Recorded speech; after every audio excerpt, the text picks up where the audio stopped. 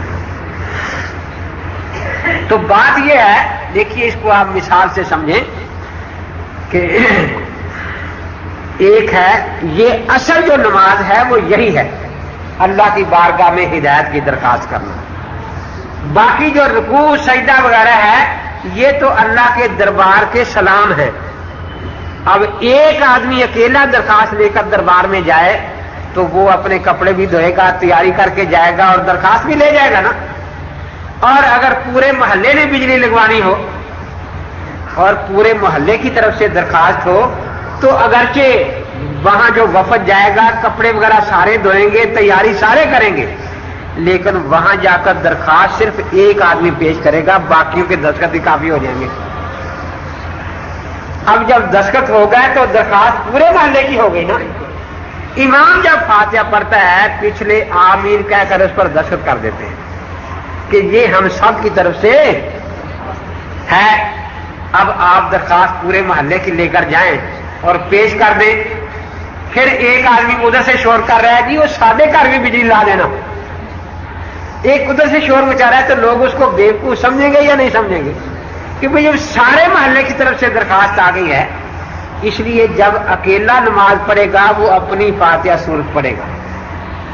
ایک سے میں نے پوچھا اللہ کے بندے جب یہ دعا کرتے ہیں سارے، اس کے بعد دوسرا آمین کہتا ہے تو دعا سب کی طرف سے ہو جاتی ہے، جنہوں نے آمین کہی ہے صرف دعا کرنے والے کی طرف سے ہوتی ہے؟ کہتا جی سب کی طرف سے ہو جاتی ہے۔ تو میں نے کہا اسی لیے تو بعد میں آمین رکھی ہے تاکہ یہ سب کی طرف سے سمجھ لی جائے۔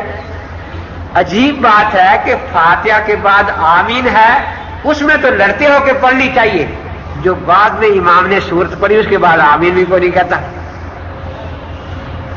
تو وہاں لڑنا چاہیے نا۔ اب وہ سوچنے لگا کہ جی تم بھی نہیں کہتے نا، میں نے کہا ہم تو کہتے ہیں، نہیں کہتے اسی لیے کہ ہمیں تو مسئلے کی سمجھ ہے، لیکن تم لوگ بے سمجھ ہو۔ کہیں گی کیسے؟ میں نے کہا یہ جو سورت فاتحہ تھی یہ بندے کی درخواست تھی اللہ کی بارگاہ میں بندوں کی، اس پر بندوں کے دستخط ہونے چاہیے سب کے، اور وہ جو فاتحہ کے بعد امام نے قرآن پڑھا ہے اس میں امام اللہ کا نمائندہ ہے، وہ اللہ کی طرف سے اس کا جواب دے رہے ہیں کہ یہ قرآن راہ ہدایت ہے۔ گویا آرڈر لکھا جا رہا ہے تو آرڈر پر پھر محلے والوں کے دستخط نہیں ہوتے، صرف افسر کے دستخط ہوتے ہیں اللہ تعالیٰ ہی کی، اس لیے وہاں ہمیں آمین کہنے کی ضرورت ہے، کیونکہ وہاں وہ ہمارا نائب نہیں ہے، وہ فاتحہ میں ہمارا نائب ہے کہ یا اللہ ہمیں سیدھا راستہ دکھا، یہ درخواست پیش کر رہا ہے۔ جو ادھر سے جواب مل رہا ہے بعد میں صورت امام پڑھ رہا ہے اس میں وہ اللہ تعالیٰ کا نائب ہے، اس لیے اس پر ہمیں آمین کہنے کی کوئی ضرورت نہیں ہے۔ تو مقصد یہ ہے کہ یہ جو قرات خلف الامام کا مسئلہ ہے یہ بالکل واضح ہے، اور نسائی شریف نے تو مسئلے تقریباً سارے حل کر دیے۔ اب وہ اس وقت تو میرے پاس نہیں تھی نا، میں تو مرئی سے مناظرہ کرنے گیا ہوا تھا، دوسری دفعہ میرے پاس آئے کچھ لوگ تو میں نے بات کرنے کا دیکھو ڈنگ کیسا ہوتا ہے کہ یہ جی حدیث ہے، ہمارے پاس اللہ کے نبی کی حدیث ہے اور تم اللہ کے نبی کی حدیث چھوڑ کر ابو حنیفہ کا قول مانتے ہو۔ میں نے کہا یہ صلاۃ الرسول میں کس کس کتاب کا حوالہ ہے کہ جی ابو داؤد ترمذی نسائی کا، میں نے نسائی پہلے کھول لی، میں نے کہا یہ حدیث ہے، بہت خوش ہوئی، ہاں دیکھو حدیث ہے، حدیث ہے کہ امام میرے پیچھے کچھ نہ پڑھو مگر فاتحہ۔ کہتے جی یہ حدیث ماننی چاہیے یا ابو حنیفہ کی بات ماننی چاہیے؟ میں نے کہا اس حدیث کے آگے باقی ابو حنیفہ کا قول ہے، دیکھتے ہیں۔ میں نے کہا آگے تو ہے باب تعویل وَإِذَا قُرِئَ الْقُرْآنُ فَاسْتَمِعُوا لَهُ وَأَنصِتُوا لَعَلَّكُمْ تُرْحَمُونَ، یہ امام ابو حنیفہ کا فرمان ہے یا اللہ تعالیٰ کا فرمان ہے؟ کہ جی یہ تو اللہ کا فرمان ہے۔ تو میں نے کہا وَإِذَا قُرِئَ الْقُرْآنُ سے اتنا تو پتہ چلا کہ پڑھنے والا ایک ہوگا، خاموش رہنے والے زیادہ ہوں گے، لیکن نماز کا لفظ اس میں نہیں آیا۔ قُرِئَ مجہول کا صیغہ ہے، پیش باعث ہے، تو تو جس کی وضاحت لفظوں میں قرآن میں نہ ہو اس کی وضاحت کرنے کا پہلا خدا کے پاک پیغمبر کو ہے، کیونکہ الرحمن علم القرآن، اللہ نے خود قرآن اللہ کے پاک پیغمبر کو سکھایا اور سمجھایا ہے، اور ذمہ داری لی ہے انا علینا جمع ہوگا قرآن ثم انا علینا بیانا۔ اب اللہ کے پاک پیغمبر جب باجماعت نماز کا طریقہ سکھا رہے ہیں تو ہر جگہ اشتراک ہے، اذا کبر فکبروا، امام اللہ ہو تم بھی اللہ کہو، رکع فرکعوا سجدہ فسجدوا، لیکن یہاں تقسیم کر دی ہے کہ امام قرآن پڑھے تم خاموش ہو جاؤ، یا یہ نہیں فرمایا اذا قرأ فقرؤ کہ امام قرآن پڑھے تم بھی قرآن پڑھنا شروع کر دو، میں نے کہا یہ نہیں فرمایا۔ تو اب پتہ چلا کہ وَإِذَا قُرِئَ القرآن میں قرآن پڑھنے والا امام ہوگا اور خاموش رہنے والے توجہ کرنے والے مقتدی ہوں گے۔ تو میں نے کہا اب دیکھیے ہم نے پہلی حدیث بھی مانی، بعد والی آیت بھی مانی۔ قرآن پاک کی کتنی صورتیں ہیں؟ 114۔ 113 صورتیں پڑھنے سے فرش والے نے منع کر دیا تھا اللہ کے نبی نے کہ 113 نہ پڑھنا، صرف فاتحہ پڑھنا۔ اب ایک ہی رہ گئی تھی نا، اس کے لیے اللہ نے عرش سے آیت نازل فرمائی کہ یہ بھی نہیں پڑھنی۔ ابن ماجہ میں نے کہا حدیث کی کتاب ہے، فقہ کی میں نکال لی، جی حدیث کی۔ میں نے کہا سیاستہ میں شامل ہے کہ شامل ہے؟ میں نے کہا ذرا دیکھو حدیث پوری ہے اس میں کہ امام اللہ اکبر کہے تم اللہ اکبر کہو، امام قرآن پڑھے تم خاموش ہو جاؤ، امام غیر مغضوب علیہم ولا الضالین کہے تم آمین کہو۔ اب دیکھو یہ تکبیر تحریمہ ہے، تکبیر تحریمہ کے بعد امام کون سی سورت شروع کرتا ہے؟ سورت یاسین یا سورت تغابن؟ اختلاف تو نہیں اس میں؟ تو جب امام قرآن شروع کرے گا مقتدی نے خاموش ہونا ہے۔ آمین سے پہلے امام کون سی سورت ختم کر لیتا ہے اور کتنی صورتیں پڑھتا ہے؟ دیکھو مسئلہ سمجھانے کا اس سے زیادہ آسان طریقہ کیا ہو سکتا ہے؟ اللہ کے پاک پیغمبر سمجھا رہے ہیں کہ میرے امتیوں جو صورت امام نے تکبیر تحریمہ کے بعد شروع کرنی ہے، جو صورت امام نے آمین سے پہلے ختم کر لینی ہے، اس میں تم نے خاموش رہنا ہے۔ 113 تو پہلے ہی منع کر دی تھی نا، اب قرآن پاک کی اس آیت نے آ کر فاتحہ سے منع کیا ہے۔ پھر اس سے بھی آگے دیکھو اللہ کے پاک پیغمبر ایک آیت تلاوت فرما رہے ہیں غیر المغضوب علیہم ولا الضالین، یہ سورت یاسین کی آیت ہے یا سورت احزاب کی؟ تو دیکھو اللہ کے پاک کے پیغمبر کس پیار سے اور محبت سے اور آسان طریقے سے مسئلہ سمجھا رہے ہیں کہ میرے امتیوں جس صورت میں یہ آیت ہے غیر المغضوب علیہم ولا الضالین وہ امام نے پڑھنی ہے، تم نے خاموش رہنا ہے۔ اب دیکھیے یہ بات قرآن سے ثابت ہوئی، میں نے ان کو دکھایا اور حدیث سے۔ تو میں نے کہا تم جو جھوٹ بولتے ہو کہ ہمارے پاس حدیث ہے، ان کے پاس امام ابو حنیفہ کا قول ہے، اور امام ابو حنیفہ بڑے نیک آدمی تھے، وہ یہ بات فرما گئے تھے کہ اگر میرا قول حدیث کے خلاف ہو تو دیوار پر دے مارنا۔ کہتے ہم نے ابو حنیفہ کا قول دیوار پر دے مارا۔ میں نے کہا تم نے دیوار پر ابو حنیفہ قول نہیں مارا، خدا کا قرآن دیوار پر دے مارا ہے، اللہ کے نبی کی حدیث دیوار پر دے ماری ہے۔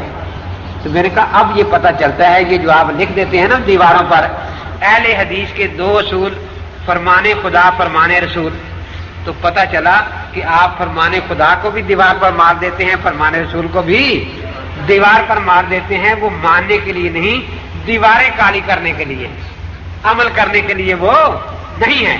تو میں نے کہا اب دیکھو کتنا بڑا آپ لوگ جھوٹ بولتے ہیں۔